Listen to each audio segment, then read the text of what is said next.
बिस्मिल्लाहिर्रहमानिर्रहीम। अस्सलाम वालेकुम। उम्मीद करती हूँ कि आप सब अपने अपने घरों में खुश होंगे और अल्लाह पाक सबकी नेक ख्वाहिशात और हजात को पूरा फरमाए, आमीन। तो चलिए चलते हैं आज की रेसिपी की तरफ, जो बहुत ही मज़ेदार है। ये लाहौरी नाश्ता है, इसके बगैर तो नाश्ता नामुकम्मल होता है। हम बना रहे हैं आज बोंग का सालन। ये छोटे और बड़े बहुत ही शौक़ से खाते हैं और सबका ही दिल पसंदीदा ये सूप वाला सालन बन जाता है। ग्रेवी वाला होता है और बहुत ही मज़े का लगता है और एक बहुत ही यूनिक डिश है। सबसे पहले मेरे चैनल को लाइक कर दीजिए और सब्सक्राइब कर दीजिए। और बहुत इजी रेसिपी है, तो चलिए स्टार्ट करते हैं। सबसे पहले मैंने लिया है बीफ का अंडरकट, जो होता है ना मछली वाला।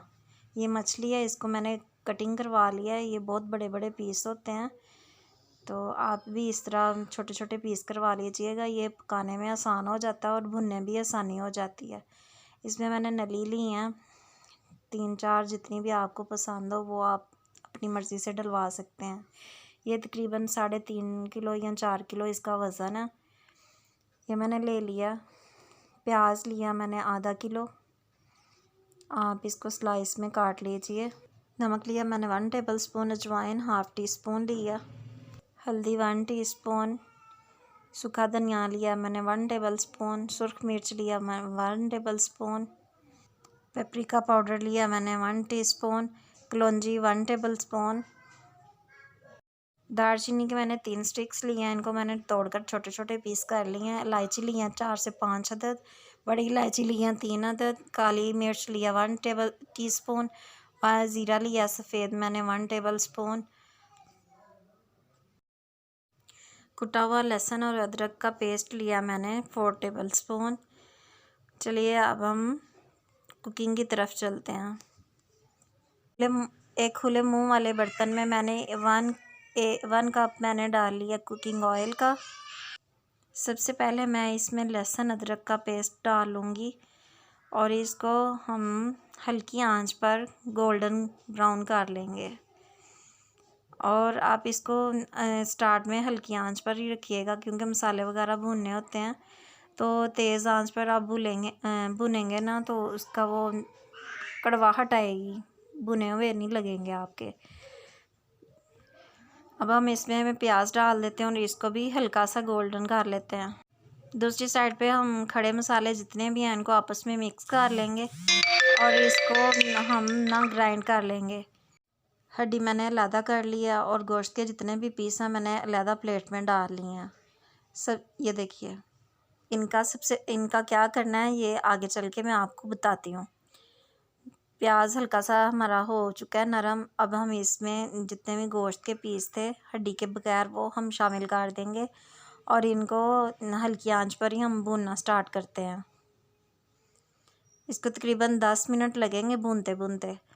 आप हल्की आंच पर ही इसको भूनिएगा और आप खुद हैरान रह जाएंगे कि आपने घर में इतनी ज़बरदस्त डिश तैयार कर ली है। मुझे 10 मिनट हो चुके हैं इसको भूनते भूनते, तो आप देख सकते हैं इसका कलर भी चेंज हो चुका है। अब हम एक कटोरी लेंगे, उसमें पिसे हुए ग्राइंड किए हुए मसाले डाल लेते हैं। 1 प्याली हमने दही लिया, इसको फेंट लिया मैंने। इसमें ये मसाले डाल दूँगी मैं और इसमें सुर्ख मिर्च, हल्दी, नमक, जो मसाले पाउडर वाले रह गए थे वो भी डाल लीजिए। पेपरिका पाउडर डाल लेते हैं और मैं इसमें नमक डाल लेती हूँ। नमक अपनी मर्ज़ी से डालिए, कुछ लोग कम खाते हैं और कुछ तेज़ खाते हैं, तो आप चेक करके इसको लेवल बाद में भी कर सकते हैं, वो इतना इशू नहीं है। इसको अच्छी तरह मिक्स कर लेते हैं और हम दूसरी साइड पर हम अपने गोश्त को देख लेते हैं, जिसको 10 मिनट हो चुके हैं भूनते भूनते। 10 मिनट भून कर इसको अच्छी तरह अब हम इसमें शामिल कर लेंगे बाकी का जो नली वाली रह गई हैं हड्डियाँ वगैरह, वो शामिल कर दीजिए।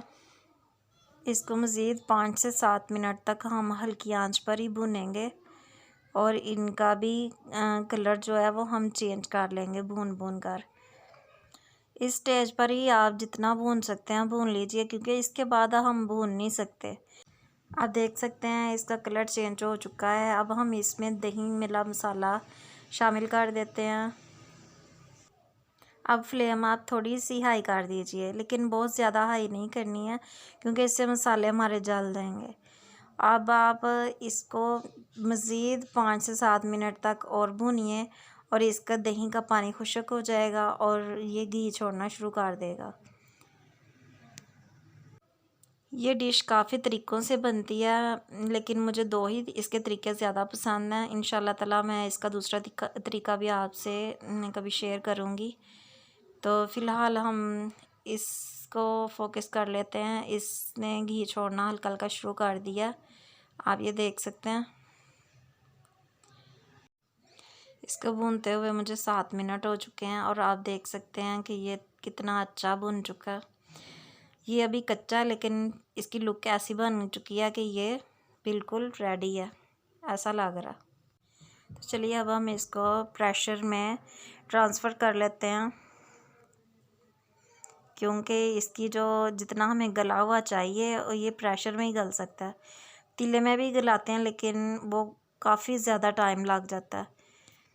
पानी आप इसमें इतना डाल दीजिए कि ये अच्छी तरीके से डूब जाए बीच में, बिल्कुल भी गोश्त आपका ऊपर से नज़र ना आए। प्रेशर को बंद करके हम 1 घंटे के लिए हम चला लेंगे और 1 घंटे के बाद मैंने इसको प्रेशर को खोला था और ये आप देख सकते हैं कि इसकी तरी वगैरह ऊपर आ चुकी है और ये अच्छे तरीके से पक चुका है। इसके ऊपर हम गरम मसाला जो है वो 1 टीस्पून के बराबर हम ऊपर छिड़क लेंगे। अगर आपको महसूस हो तेज़ पसंद करते हैं तो काली मिर्च भी डाल लीजिए, मैंने नहीं डाली। अब हम इसको डिश आउट कर लेते हैं। माशाल्लाह से हमारा ये बहुत अच्छा तैयार हुआ है। आप भी इसको ज़रूर ट्राई कीजिएगा और मुझे कमेंट करके ज़रूर बताइएगा कि आपकी ये रेसिपी कैसी बनी, और मुझे दुआ में ज़रूर याद रखिएगा। तो मिलते हैं नेक्स्ट वीडियो में किसी अच्छी सी रेसिपी के साथ। तब तक के लिए अल्लाह हाफ़िज़।